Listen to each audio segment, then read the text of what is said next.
మరి మన మోడీ గారి సంగతి ఏంటండి? మోడీ గారు ఉంటారా?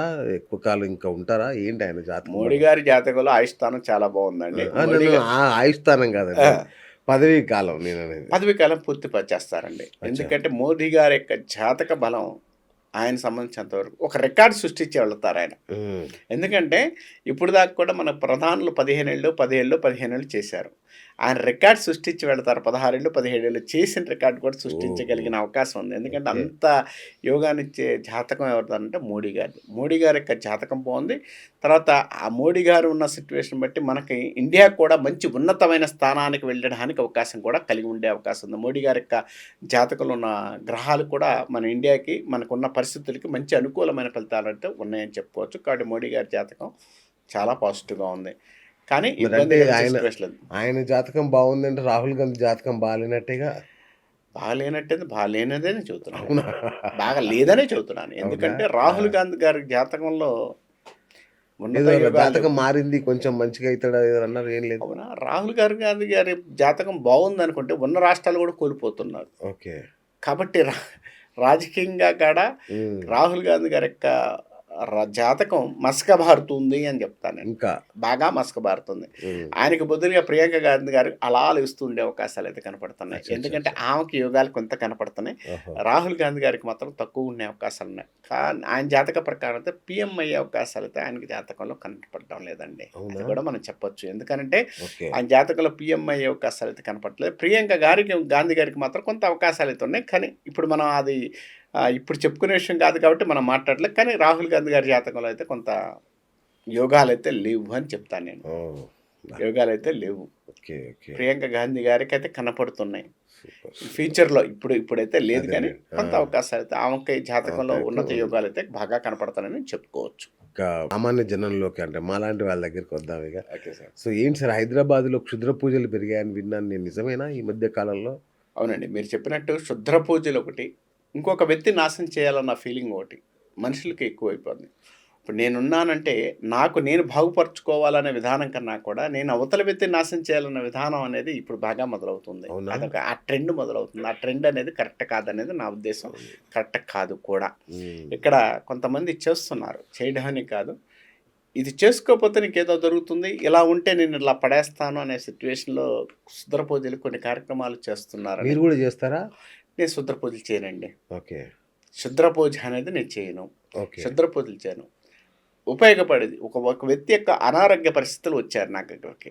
అంటే ఎగ్జాంపుల్ చెప్తాను. ఒక వ్యక్తి అనారోగ్య పరిస్థితులు వచ్చారు. ఆ వ్యక్తికి నేను చేయగలిగిన సహాయం అమ్మవారు నాకిచ్చిన అంశంతో నేను చేయగలిగినంత వరకు చేయగలుగుతాను నేను. ఓకే. దశమహావిద్యల్లో చేస్తారు మీరు. దశ మహావిద్యలో చేస్తాను. దశ మహావిద్యలు కూడా ఎందుకంటున్నానంటే చిన్న విషయం సాత్వికమైన పూజలు అంటే ఏదైనా దేవుడికి సంబంధించిన పూజలు కానీ ఏదైనా కూడా ఆ పూజలు చేసేటప్పుడు మనకు ఒక రోజు జరగాల్సిన పని 2 రోజులకి, 10 రోజులకి, 15 రోజులకి పడుతుందండి. అంటే మనకు అనారోగ్యం ఉంది. ఓకే. ఇప్పుడు మెడిసిన్ వచ్చేసి స్పీడ్‌గా తీసుకునే దానికన్నా కూడా సాత్వికంలో స్లోగా ఉంటుంది. అవును. అదే వామాచారంలో తొందరగా అవ్వడానికి అవకాశం ఎక్కువ ఉంది. హ్మ్. నెల రోజులు జరిగే పని ఒక 2-3 డేస్‌లో జరగడానికి వామాచారం బాగా పనిచేస్తుంది. అచ్చా! క్షుద్ర పూజ అని కాదు. క్షుద్ర పూజ అనేది తప్పు. ఎందుకంటే ఇది నీకు ఉపయోగపడే పని. కలియుగంలో దీన్ని నమ్ముకోవడం అనేది వివరంగా చెప్పబడింది. ఇవాళ నేను చెప్పట్లేదండి. వామాచారం గానీ, ఈ తాంత్రిక విద్యలు గానీ ఇప్పుడు కాదు. దాదాపుగా మనకు కొన్ని వేల సంవత్సరాల నుంచి ఉన్నాయి పూజల కాడి నుంచి. అవును. ఆ విధానం అనేది కంపల్సరీగా ఉందండి. ఆ విధానాన్ని మనం మార్చుకొని చేయడం అనేది తప్పు అంటా నేను. హ్మ్. హ్మ్. హ్మ్. ఈ విధానం ఉంది. ఈ విధానంలో మనం వెళుతున్న విధానం అనేది ఇప్పుడు నేను అవతల వ్యక్తి నాశనం చేయాలన్నా కూడా ఇక్కడ నేను ఎంతవరకు సంస్కరించుకొని ఎంతవరకు ముందుకు వెళ్ళగలగాలి, ఎంతవరకు ముందుకు వెళ్ళి ఆ వ్యక్తికి నేను ఉపయోగపడాలని చూసుకోగలిగితేనే ఉపయోగము. హ్మ్. అంతే. కత్తి ఉంది. కత్తితో మనం కూరగాయలు కోసుకోవచ్చు అనేది వివరణ. అసలు చేసేది దానికే. కత్తితో మనిషిని కూడా చంపొచ్చు. అవును. కత్తితో ఆపరేషన్ చేయొచ్చు. కత్తి తీసుకొని ఏదన్నా కోసుకోవచ్చు. ఇలా కొన్నిటికి ఉపయోగపడుతుంది. అంటే ఎక్కడ ఏది వాడుకుంటావన్న దాన్ని బట్టే కూడా ఈ విధానం ఉంటుంది. ఓకే. అంతేగాని ఈ విధానం లేదు, ఈ విధానం ఉందా లేదనుకుంటే ఈ విధానం అయితే ఉంది. ఆ విధానం ఇదివరకు లేదా? రాజ్యాలు గెలిచారు. ఒక రాజ్యం మీదకి వెళ్ళినప్పుడు ఒక్కొక్క రాజు జనాలు సంస్కరించడానికి, రాజ్యాలు గెలవడానికి ఎంతవరకు కార్యక్రమాలు వామాచారంలో చేసి ఎన్ని క్షుద్ర పూజలు చేసి క్షుద్ర పూజలు వామాచారంలో పూజలు చేశారు. అంటే వామాచారం. క్షుద్ర పూజ. క్షుద్ర పూజ. క్షుద్ర పూజ అనేది తప్పు. క్షుద్రం అంటే ఏంటి? నువ్వు అవతలని నాశనం చేయాలనుకుంటే క్షుద్ర పూజ వస్తుంది. అవును. అదే వామాచారంలో నువ్వు పూజ అనేది చేస్తున్నప్పుడు అవతల వ్యక్తి బాగుపడాలని చేస్తే ఒక ఉద్యోగం రావడం బాగుపడాలని ఎవరు చేస్తారు సార్? ఎవరు చేయరుగా? చేయాలి. దానికే కదా. ఆ, ఇందులో క్షుద్ర పూజ ఎక్కడుంది? వామాచారం ఉంది. వామాచారంలో నువ్వు చేస్తున్న విధానం బట్టి రైట్. వామాచారాల్లో బలులు ఉన్నాయి కదా, మీరు చేస్తారా బలులు? చేయాలి కదా. ఇప్పుడు ఒక అమ్మవారు మనల్ని కోరుకుంది, మన అమ్మవారి దగ్గరికి వెళ్ళాం. ఇప్పుడు ఒక ఎల్లమ్మ తల్లి దగ్గరికి వెళ్ళామంటే ఎల్లమ్మ తల్లికి ఏం పెట్టాలి మీరు? మనం ఏం పెడుతుంటాం? మేకనో గొర్రెనో కోస్తాం. అదంటే బలి కదా. బలి ఎందుకు ఇస్తున్నారు అక్కడ? బలి ఎందుకు ఇస్తున్నారు అక్కడ? అక్కడ బలి ఇవ్వడానికి కారణం ఏంటంటే అంశ. అమ్మవారు ఏదైతే కోరుకుంటుందో అది ఇవ్వాలి. ఆమె పెరుగన్న పెట్టం ఓకే, గుమ్మడికాయ కూర్చుని ఓకే, నువ్వు బలి ఎందుకు ఇస్తున్నావు అంటే ఆమె ఏం కోరుకుంటుందో అది మనం ఇవ్వడం మన ధర్మం. ఓకే. ఇప్పుడు మన కొన్ని గుళ్ళల్లో కాలభైరవుడి దగ్గర మందుతో అభిషేకం చేస్తారు, మందు పోస్తుంటారు.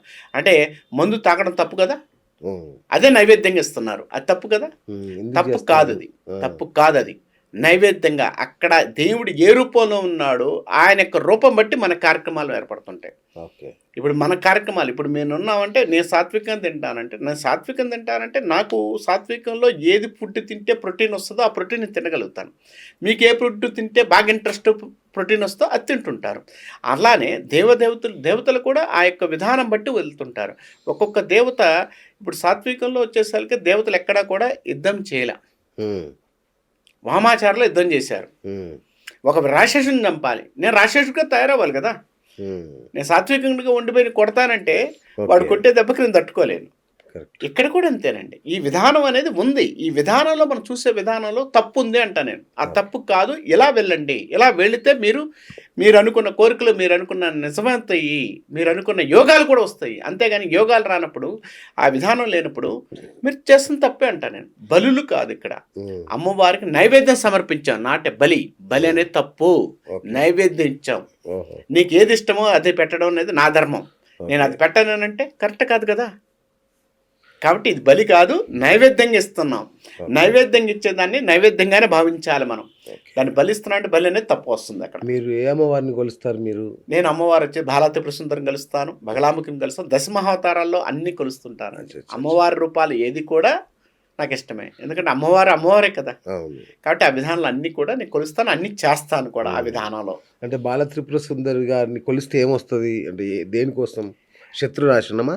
సార్ నేను బాలాత్రిపుర సుందరి ఈ అమ్మవారిని కొలిస్తే ఈ నాశనం అవుతారు, ఈ అమ్మవారిని కొలిస్తే ఇది పోతుంది అనేది విధానం ఉంది. నేను కాదని అన్నాను. ఒక అమ్మవారిని కోరుకునేది నేను ఏదంటే నా వాక్శుద్ధి కావచ్చు, నేను 10 మందికి ఉపయోగపడడానికి, నా విధానంలో 10 మందికి ఉపయోగపడడానికి నాకు అమ్మ నువ్వు నాకు ఈ అంశ ఇచ్చావు, ఈ అంశలో నేను ఎంతమందికి ఉపయోగపడుతున్నాను, ఈ అంశలతో నేను చాలా మందికి ఏం చేయగలుగుతాను అది ఇవ్వమ్మా నా వాక్కుతో. ఇప్పుడు నా దగ్గరకు వచ్చిన వ్యక్తికి నేను వాక్కుతో నేను ఏం చేయగలుగుతాను ఆ వాక్కు ఇవ్వు తల్లి అని కోరుకుంటాను. ఆ వాక్కుతో ఇప్పుడు మీరు వెళుతున్నారు సార్, మీరు బాగుండాలని కోరుకున్నాను అనుకోండి, బాగుంటారు కదా. ఆ వాక్కు శుద్ధి ఇచ్చేది ఎవరు? అమ్మవారిని నేను ఎక్కువ కోరుకుంటున్నాను. కాబట్టి ఆ వాక్కు శుద్ధి కోరుకుంటున్నాను కాబట్టి నాకు అమ్మవారు అదే ఇస్తుంది, బాలాత్రిపుర సుందరి దేవి. కాబట్టి అమ్మవారిని నేను ఎక్కువగా పూజిస్తాను, అమ్మవారిని ఎక్కువగా ధ్యానం చేస్తూ ఉంటాను. అంటే అమ్మవారు దేనికోసం మేజర్గా? వాక్శుద్ధి కోసం, భయం ఆందోళన లేకుండా ఉండడానికి, శత్రువు నాశనానికి. మీరు అన్నట్టు శత్రు నాశనానికి కూడా దానిలో బీజాష్ట్రాలు మారితే శత్రు నాశనానికి. ఒక అమ్మవారిని శ్రీమాత్రే నమః అంటే అమ్మవారు, దానిలో కొన్ని క్లీమ్ అని, హ్రీం అని కొన్ని బీజాష్ట్రాలు ఉన్నాయి.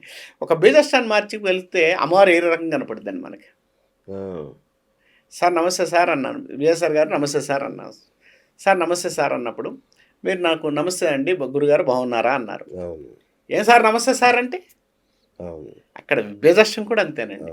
అక్కడ తీసే విధానం, మాట్లాడే విధానం, అక్కడ చెప్పే విధానంలో ఆ బీజాష్ట్రాలు కరెక్ట్గా మనం చెప్పగలిగితే దాంతోనే మనకు అమ్మవారు అంశిస్తుందండి. నువ్వు ఎలా చూస్తే అలా. సో ఇప్పుడు మీ దగ్గరికి మేము వస్తే, అంటే మా ప్రేక్షకులు వస్తే వాళ్ళ శత్రు బాధలు ఇట్లాంటివన్నీ కూడా మీరు తీర్చేస్తారు? శత్రు బాధలను తీసేస్తాను. ఇవన్నీ కన్నా కూడా వారికి సరైన మార్గంలో ఉంచేసి దానికి సంబంధించిన రెమెడీలు అయితే నేను ఇవ్వగలుగుతాను. అది మాత్రం కన్ఫామ్గా చేయగలుగుతాను. ఇప్పుడు నా దగ్గరకు రాంగ్లో నేను ఏదో చేస్తాను దానికన్నా కూడా నా దగ్గరకు వచ్చిన వ్యక్తికి వారి యొక్క సమస్యలు బట్టి ఆ సమస్య తీరుతుంది అనుకుంటే జ్యోతిషశాస్త్ర ప్రకారం నాకు ఇచ్చిన అమ్మవారి యొక్క అంశ ప్రకారం ఆ సమస్య తీరుతుందంటే మాత్రం దానికి సంబంధించిన రెమెడీస్ ఇవ్వడానికి నేను రెడీగా ఉంటాను. లేదు జరగదు అనుకున్నప్పుడు నేను జరగదని చెప్పడానికి రెడీగా ఉంటాను. ఎందుకంటే శాస్త్రం గొప్పది, విధానం గొప్పది, వామాచారం గొప్పది, సబ్జెక్ట్ గొప్పది. ఇక్కడ ఎవరి కోసం, నా కోసం, ఇంకొకళ్ళ కోసమో అది నేను వస్తే నేను చేస్తానని చెప్పడం అబద్ధం అవుతుంది.